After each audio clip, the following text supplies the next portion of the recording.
В Ингушетии, как и для всех россиян, декабрь принесет ряд изменений. Пенсионеры, которым в ноябре исполнилось 80 лет, получат увеличение фиксированной части пенсии до 17 815 рублей.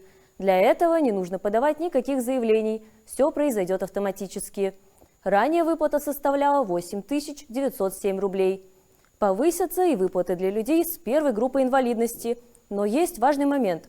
Если пенсионеру исполнилось 80 лет и он получил инвалидность, пенсию удвоят только по одному из оснований. Произойдет и увеличение надбавки за уход. Теперь для получателей страховой пенсии она составит 1314 рублей, а для получателей государственной пенсии – 1377 рублей. Серьезные изменения ждут автомобилистов. Пересмотрены правила утиль-сбора. Льготный тариф теперь сохранится только для машин мощностью до 160 лошадиных сил. Водители должны будут платить 3400 рублей за новый автомобиль и 5200 рублей за машину старше 3 лет. Для остальных же будет действовать коммерческий тариф от 750 тысяч рублей. Также с 1 декабря до конца зимнего сезона эксплуатация автомобилей без зимней резины будет прямым нарушением ПДД. Штраф составляет 500 рублей. Шины должны быть без повреждений, не изношены ниже индикатора, на одной оси должны быть одинаковые покрышки. Но и это не все. 31 декабря завершается автоматическое продление водительских прав.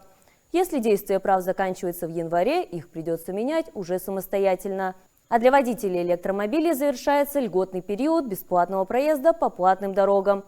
Возможно, льготы продлят в следующем году, но условия скорректируют. Продолжается цифровой прогресс. С 30 декабря стартует второй этап внедрения электронных паспортов через приложение госуслуги.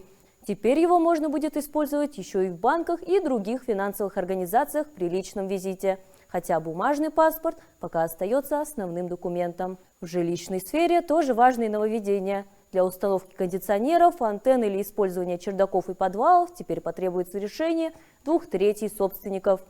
Появится и новая должность – администратор многоквартирного дома, который будет организовывать собрания собственников, взаимодействовать с управляющей компанией и многое другое. Но этим изменения в данной сфере не ограничиваются. Приставы теперь обязаны публиковать информацию о делах по взысканию долгов за жилищно-коммунальные услуги. Это повысит прозрачность процедуры. Все эти изменения затронут миллионы россиян. С одной стороны, новые законы усиливают поддержку для уязвимых категорий граждан, а с другой создают более безопасную и комфортную среду.